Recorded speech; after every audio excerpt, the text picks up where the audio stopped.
Bonjour, bienvenue à Vie et Miséricorde, c'est Ursule. On est le 22 juillet 2026. Alors je viens parler de consacrer à Dieu sa fraîcheur. Amen. Alors j'avais pensé à jeunesse, mais jeunesse ça peut se limiter peut-être à moins de 30 ans ou bien moins de 35 ans. Alors je parle de fraîcheur. Fraîcheur dans ce sens que on ne fait pas partie, on ne fait pas partie du groupe des personnes dites les personnes âgées ou bien les personnes avancées en âge, ou bien les personnes, les gens de la retraite. Alors voilà pourquoi je parle de fraîcheur. Alors aujourd'hui, je viens nous encourager à consacrer à Dieu notre fraîcheur, alors que nous sommes encore dynamiques et que nous sommes solides, nos os non épuisés. Il est important que Dieu soit au centre de nos activités. Alors, souvent, les gens sont jeunes, ils entendent bien Dieu les appeler et puis ils disent, je suis trop jeune, je vais d'abord aller faire mes études d'ingénieur. Et après, on va voir ça. Mais si tu penses que tu veux devenir ingénieur, mais Dieu aussi, il a des bons projets pour toi. Lui aussi, il aimerait que tu sois ingénieur. Si effectivement, tu es appelé ingénieur, alors que dirais-tu d'être ingénieur avec Dieu? Parce que tu peux prendre la filiale d'ingénieur, finir, avoir un bon parcours, mais à la fin te retrouver sans Dieu. Il est donc, n'est-ce pas, important que là où nous sommes, que tu puisses mettre les priorités au bon endroit. Et la vue de Jérémie, n'est-ce pas, nous interpelle dans Jérémie 1, au verset 4. La parole de l'Éternel me fut adressée en ces mots, avant que je puisse former dans le ventre de ta mère, je te connaissais, et avant que tu fusses sorti de son sein, je t'avais consacré, je t'avais établi prophète des nations.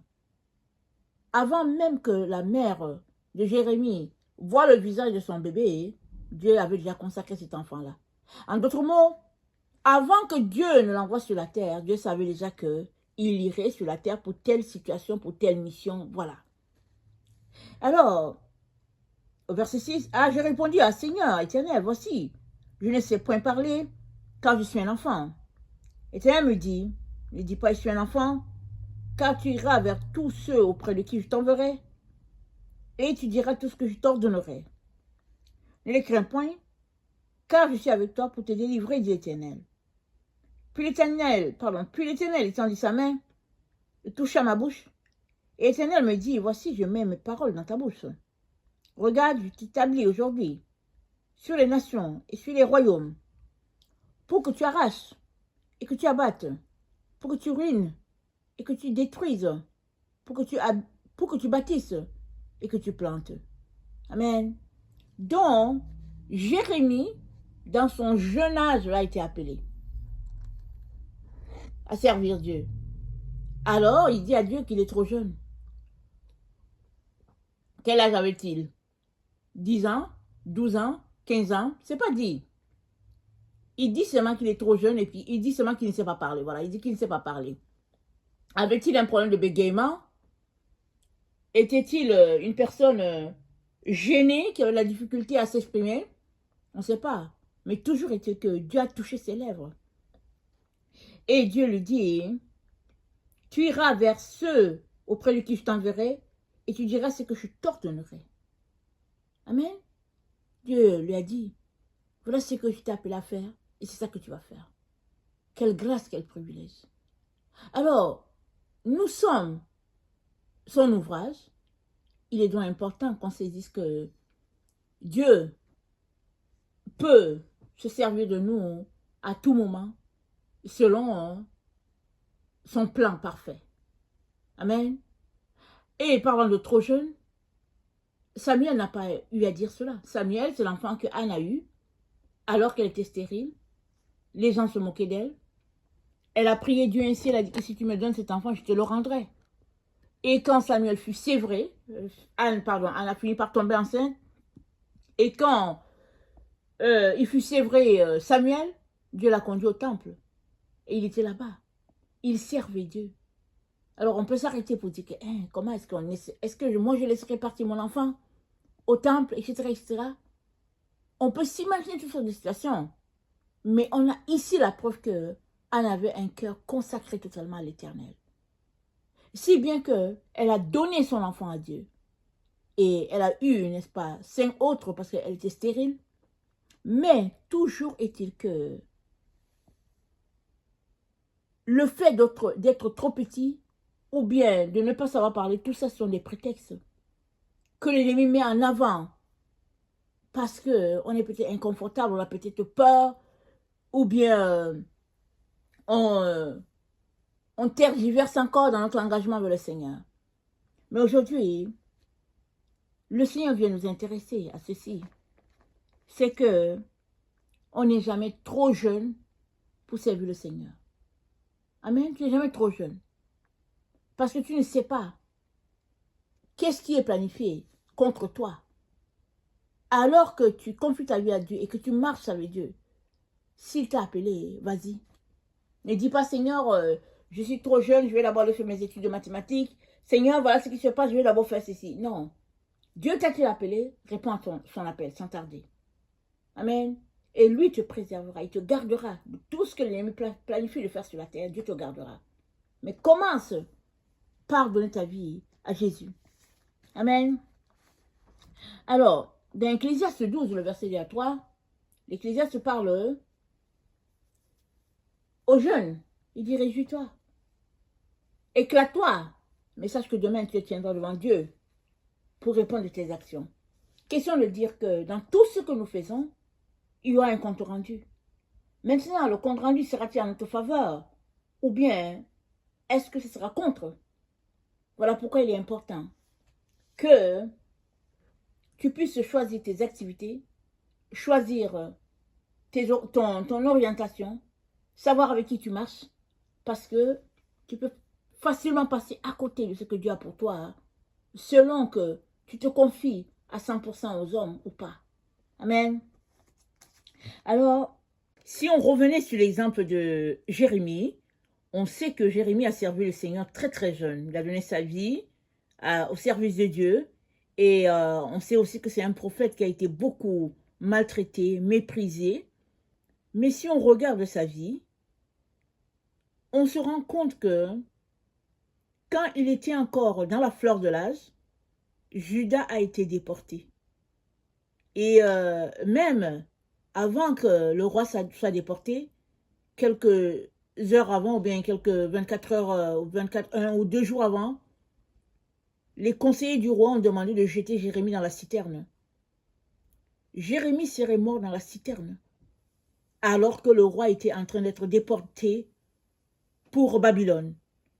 C'est un Éthiopien qui servait dans la cour, qui a signalé que Jérémie était dans la citerne et on lui a donné la permission d'aller faire sortir Jérémie de la citerne où les gens l'ont jeté. Alors imaginez que Jérémie ait refusé de servir le Seigneur dans son jeune âge et que peut-être il ait voulu le servir quand il était autour de, exemple, dans la quarantaine. Il aurait raté l'occasion de sa vie d'être un prophète devant l'Éternel. Parce que Dieu, il est maître des temps, il est maître des circonstances. Quand il t'appelle, ne présume pas que ce sera plus tard. Alors que tu es en train de retarder, tu es aussi en train de perdre le temps dans le planning de Dieu, dans le timing de Dieu. Parce que chaque minute de retarder, n'est-ce pas, est une minute où des âmes s'en vont loin de Dieu, loin de sa présence, séparées de Dieu à tout jamais. La meilleure chose à faire, c'est que quand tu entends l'appel de Dieu,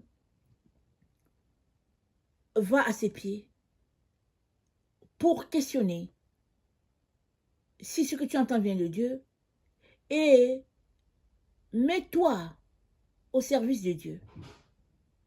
Et il va marcher avec toi, pas à pas, jusqu'à t'amener à cette étape de la vie où il va juger que tu es assez équipé pour le travail qu'il a pour toi. Alors, quand Dieu nous appelle, il nous appelle pour toute la vie. Il ne nous appelle pas pour un petit timing. Il t'appelle pour toute la vie. Maintenant, c'est lui seul qui peut te dire, de tel âge à tel âge, voilà, tu vas servir en tant que pasteur. De tel âge à tel âge, tu vas servir en tant que prophète. De tel âge, tu vas servir en tant qu'agent immobilier. Exemple, ce sont les exemples que je donne. C'est Dieu qui décide. Mais tant et aussi longtemps que tu n'as pas confié ta vie à 100% à Dieu, tu ne sauras pas exactement ce que Dieu a pour toi. Parce qu'il y a des chemins qui sont tout tracés. Il va te le dire. Et il y a d'autres, ce sont des surprises. Et c'est mieux ainsi pour ta propre protection. Alors Dieu préfère ne pas te dire certaines choses. Rappelons-nous, les disciples ont demandé à Jésus, quand est-ce que ce serait la fin? Jésus-Christ a dit, ça ne dépend pas de moi. Tout relève de mon Père. Alors on pourrait s'arrêter pour dire, mais comment est-ce que c'est possible? Il est fils de Dieu, il est Dieu lui-même. Comment se fait-il qu'il ne sait pas le jour où il va venir nous chercher? Jésus n'était pas en train de mentir. C'est Dieu qui décide. Alors il a dit, je ne sais pas. Tout relève de mon Père. Mais aux disciples, il a dit, apprêtez-vous. Veillez à ce que vous ne soyez pas séduits. Parce que si vous êtes séduits, que vous connaissiez le timing de ma venue ou pas, ben vous êtes déjà hors circuit. Vous serez amenés captifs, loin des voies de Dieu. La seule chose à faire, c'est de garder les yeux fixés sur le Seigneur, c'est d'obéir quand il parle, c'est d'attendre devant lui, parce que il te conduit, n'est-ce pas, pour ta destinée, et cela entre dans la réalisation de son plan parfait pour toi. Amen. Donc, on n'est jamais trop jeune pour servir le Seigneur. Samuel en est un exemple. On ne sait pas, est-ce qu'il avait 6 ans, est-ce qu'il avait 7 ans, on ne sait pas. Mais très jeune, une fois que sa mère l'a sévré, elle allait le déposer au temple, comme elle avait promis à Dieu. Et Samuel a été un prophète devant l'Éternel. Il a servi l'Éternel, n'est-ce pas, hein, avec crainte et tremblement. Et il a fait la joie d'Israël. Alors, dans Ésaïe 42, le verset 6, Dieu dit à Ésaïe, « Moi l'Éternel, je t'ai appelé pour le salut. Et je te prendrai par la main, je te garderai, je t'établirai pour traiter alliance avec le peuple, pour être la lumière des nations, pour ouvrir les yeux des aveugles, pour faire sortir du prison le captif et de leur cachot ceux qui habitent dans les ténèbres. Je suis l'Éternel, c'est là mon nom. Je ne donnerai pas ma gloire à un autre, ni mon honneur aux idoles. » C'est ça qui est Dieu. Donc Dieu te prend par la main, il te conduit jusqu'à destination, jusqu'à réalisation de ce qu'il t'a appelé à faire. Amen. Alors, n'hésite plus, ne doute pas. Viens te mettre à son école. Il n'est pas un bourreau, notre Dieu. Il est un père. Et en tant que père, il va te polir pour l'œuvre à laquelle il t'a appelé. Et ça, c'est parce que il aimerait que tu puisses réussir sur le chemin, là où il te place. Il est donc important, n'est-ce pas, que nous puissions nous donner à 100%.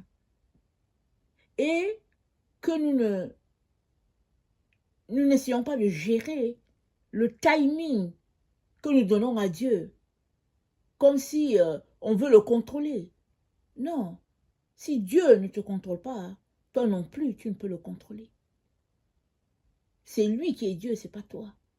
Il est donc important que nous puissions le laisser nous conduire pas à pas sur le chemin de notre destinée.